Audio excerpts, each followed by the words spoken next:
देश प्रदेश में आपका स्वागत है। सतीश झा।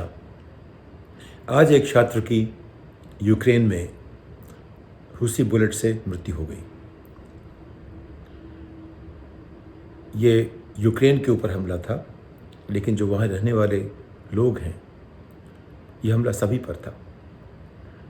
लेकिन भारतीय छात्रों की बात भारत सरकार ने कई हफ्ते पहले समझी थी। वो कहा था कि सभी छात्र यूक्रेन छोड़ के वापस चले आएं, क्योंकि स्थिति बिगड़ रही है। और आप छात्रों की तरह सोचिए, वो वहाँ पढ़ने गए हैं, वो पैसे गिन गिन के अपना इंतज़ाम किया है।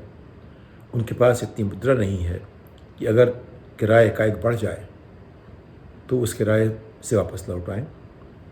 अगर औसत किराया 20-25 हज़ार रुपये एक तरफ का है और एकाएक 70-80 हज़ार रुपये हो जाए तो उनके पास वो पैसे कैसे आते। कुछ लोग जो साधन वाले थे वो चले आए और करीब 14-15 हज़ार बच गए यूक्रेन में ही। अगर सरकार चाहती, सरकार का काम है वो काम करना जो हम नहीं कर सकते। एक व्यक्ति के नाते, परिवार के नाते, गांव के नाते, मोहल्ले के नाते, समाज के नाते, शहर के नाते जो हम ना कर सकें, वो काम उम्मीद करते हैं सरकार करेगी। सरकार इसीलिए बनती है, बनाते हैं हम, जनता बनाती है सरकार।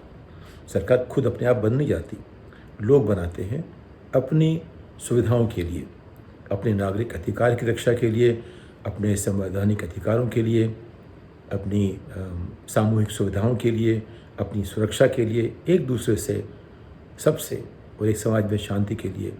यानी कि एक ऐसा जीवन जो सिर्फ एक व्यक्ति के नाते संभव नहीं होता, वो हम समाज की तरह जुड़ के एक सरकार बना के उससे उम्मीद करते हैं।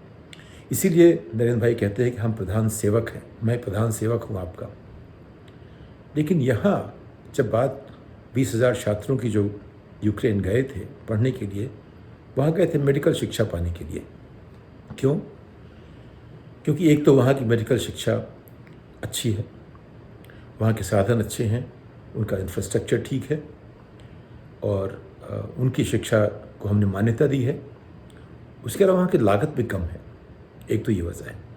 दूसरी ये है कि हमारे यहाँ मेडिकल कॉलेजेस में सीट कम है और अगर है भी तो बहुत महंगी है। अगर आप छात्र हों या आप छात्र के माता पिता हों या उनके गार्जियन हों, तो आप किस तरह देखेंगे? एक सबसे अच्छा स्कूल हो जो हम अफोर्ड कर सकें, जिसकी लागत हम बर्दाश्त कर सकें, हम ऐसी जगह अपने बच्चों को भेजेंगे। यानी कि यूक्रेन में मेडिकल शिक्षा पाना भारत में मेडिकल शिक्षा पाने से कुछ सस्ता है और कुछ बेहतर भी है। एक तो उनको विदेश की एक समझ होती है, दूसरे समाज की, संस्कृति की, माहौल की समझ होती है। वो अपने आप में एक बहुत बड़ी समझ है और उसके साथ में शिक्षा भी मिलती है और अच्छी शिक्षा मिलती है, साधन अच्छे होते हैं, वो दूसरे तरह के व्यवहार समझते हैं।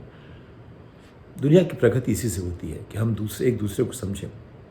एक अगर आप दुनिया को एक बहुत बड़ा एक गुब्बारा मान लें 100 मील रेडियस का और उस पर अपना देखें, हमारा चेहरा कितना देख पाता है, तो दुनिया की समझ के लिए हमको सबकी समझ जोड़ के समझना पड़ता है।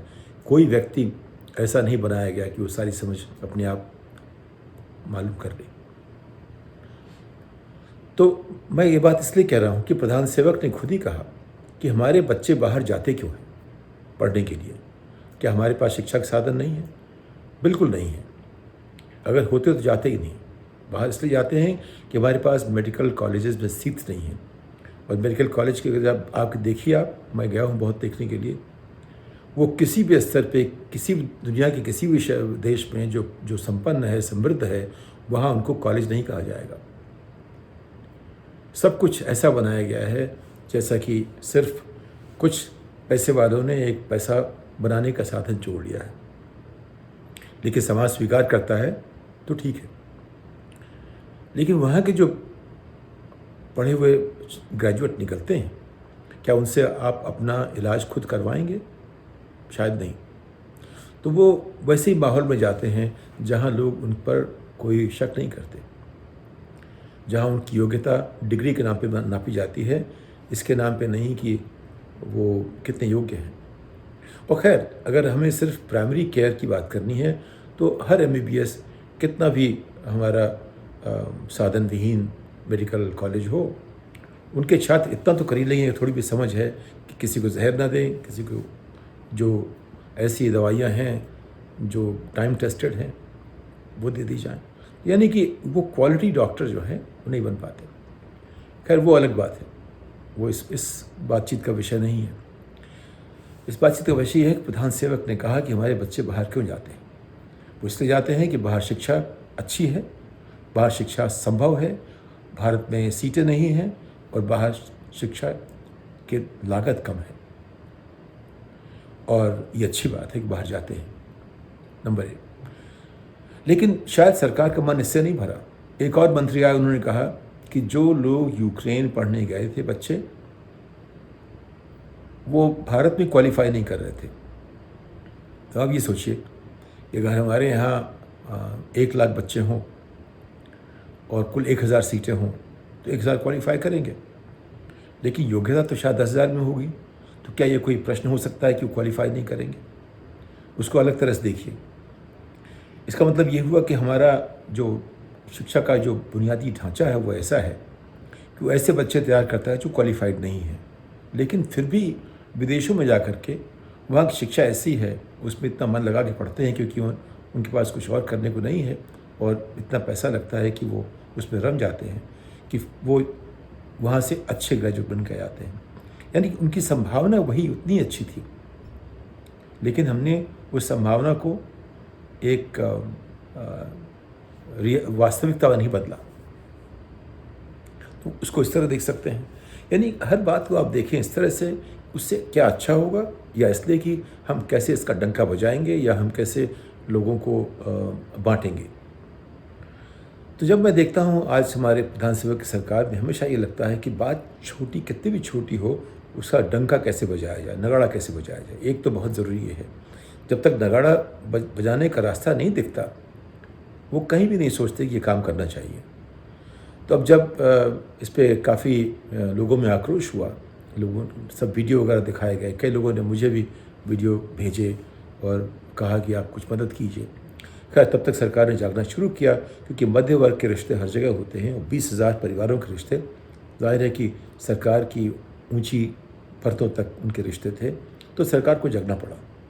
अब जब सरकार जगी तो उसने क्या किया, कुछ एक जहाज़ भेजा, दूसरा भेजा, और एक जहाज़ लौट के आया तो क्या हुआ, उस पर अपने उड्डयन मंत्री और उनके जो डिप्टी थे वो भी पहुंच गए वहाँ से बात करने के लिए बच्चों से, क्योंकि कैमरे में बात करेंगे, दिखाएंगे हम कुछ कर रहे हैं।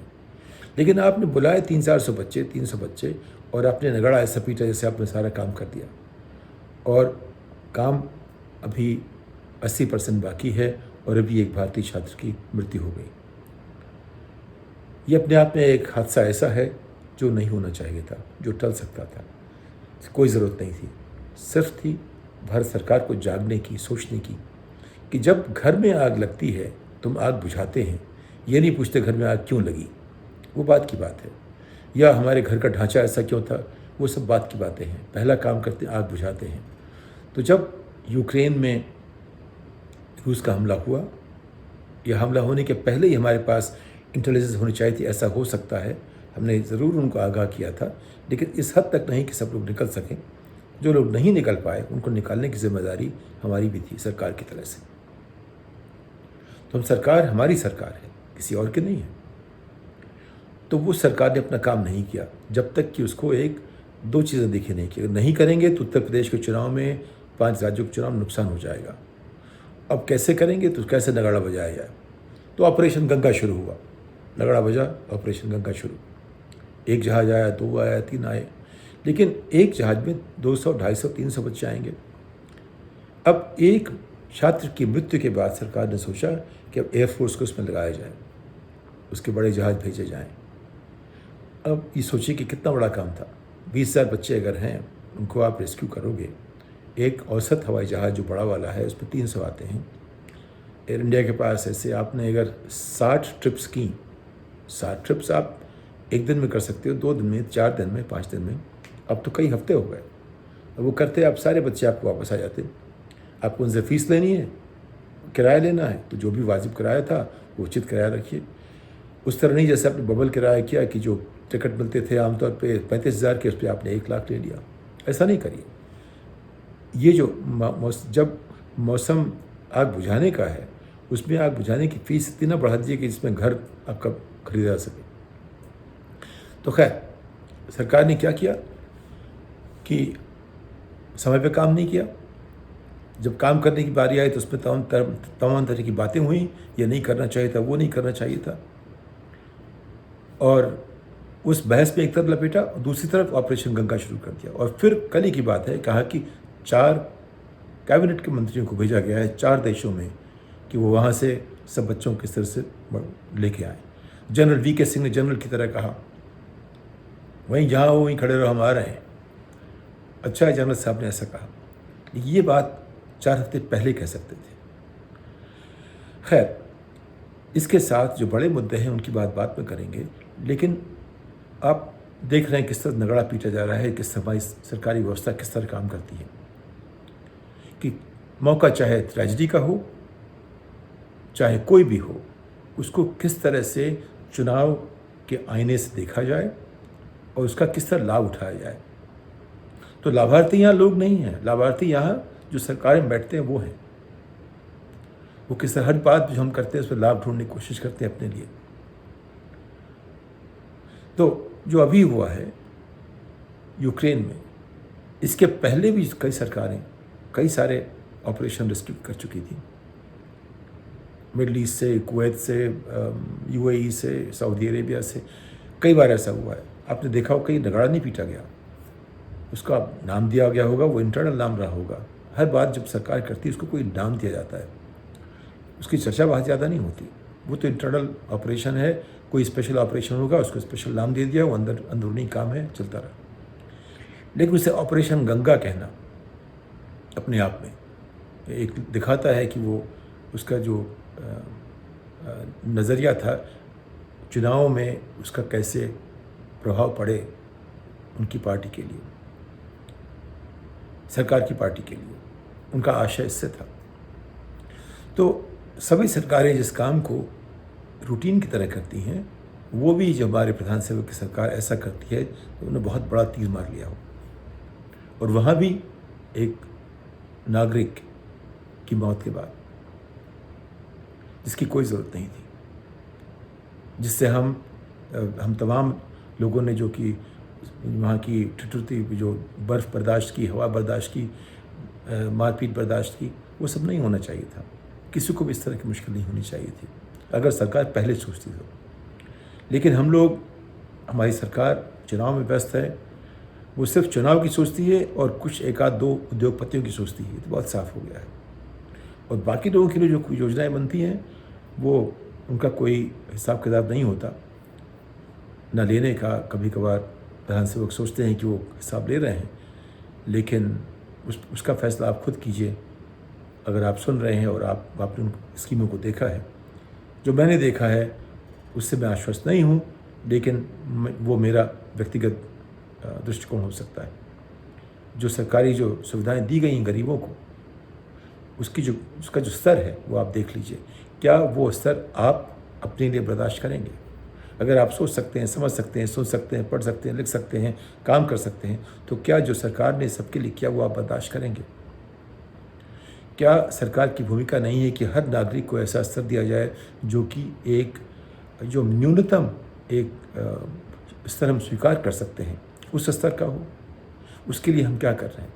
तो यानी कि सरकार का काम ऐसा होता है जो ये बिना समझे हो सके कि हमारा नेता कौन है। व्यवस्था की बात होती है, तो व्यवस्था ऐसी चलनी चाहिए, नेता कोई भी हो वो काम होता रहता है, जिसकी ज़रूरत है उसका होता रहता है। तो यूक्रेन की जो बात थी, ये कोई पहली बार नहीं हुई। जैसे ही ये संभावना हुई, उस पर हमारा स्टैंडर्ड ऑपरेटिंग प्रोसीजर होना चाहिए था, जो तय करता कि कैसे काम करना है। उसके लिए प्रधानमंत्री के दस्तखत की जरूरत नहीं होनी चाहिए थी। ये अपने आप हो जाता अगर हमारी व्यवस्था ऐसी होती जो जनता का ख्याल करती है। तो और हम ज़्यादा सरकार से उम्मीद नहीं करते, इसके अलावा कि जो हमारी जो व्यवस्था के लिए जो हमारी ज़रूरतें हैं, उसके लिए उन व्यवस्था को तैयार कीजिए। व्यवस्था से जो ज़रूरत हमारी है उसको तैयार कीजिए आप। अगर आप उसको तैयार नहीं करेंगे तो हमेशा हर बात लगेगा जैसे पहली बार हो रही है। यूक्रेन की समस्या पहली बार नहीं हुई है। यूक्रेन से हमारे जो लोग गए हैं उनको वापस लाने की जो बात है पहली बार नहीं हुई है। एक और बात कहना चाहूँगा कि 20,000 छात्रों की बात इतनी बड़ी बात हो गई, सरकार को अंत में उसमें इन्वॉल्व होना पड़ा। अब आप सोचिए जब कोविड के ज़माने में जो लाखों, दसियों लाख लोग जो पैदल चले गए हज़ार किलोमीटर तक, सरकार को बिल्कुल फ़र्क ही नहीं पड़ा, बल्कि उन्होंने इसका जो है लांछन विपक्ष पे लगा दिया, क्योंकि वो सरकार को देश की सरकार नहीं मानते, सिर्फ अपनी पार्टी की सरकार मानते हैं। वरना वैसा नहीं कहते। अगर हम देश की पहले सोचें, जब हम सरकार में जाते हैं तो देश के हो जाते हैं, सरकार के पहले हम पार्टी होते हैं, बट देश में सरकार में पहुंचते ही हम देश के बन जाते हैं। हमारा दृष्टिकोण पार्टी से ऊपर उठना चाहिए उस वक्त, वो नहीं दिख रहा अभी भी।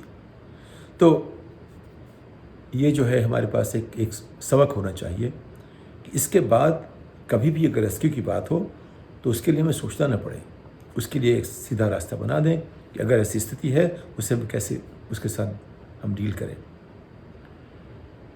हम इसके लिए हम प्रार्थना करें, विनती करें, रिक्वेस्ट करें, उसे जो भी कहिए आप, लेकिन हम उम्मीद करते हैं सरकार से कि वो इसके बाद दोबारा ऐसा मौका नहीं आने देगी कि जहां हमें सोचना पड़े इस तरह के रेस्क्यू ऑपरेशन के लिए, अपने लोगों को वापस लाने के लिए हमें सोचना पड़े। ऐसा करने की जरूरत नहीं पड़नी चाहिए, अपने आप हो जाना चाहिए, चाहे नेता जो भी हो। इस बात के साथ अगली पायदान तक आपसे विदा लेता हूँ। नमस्कार।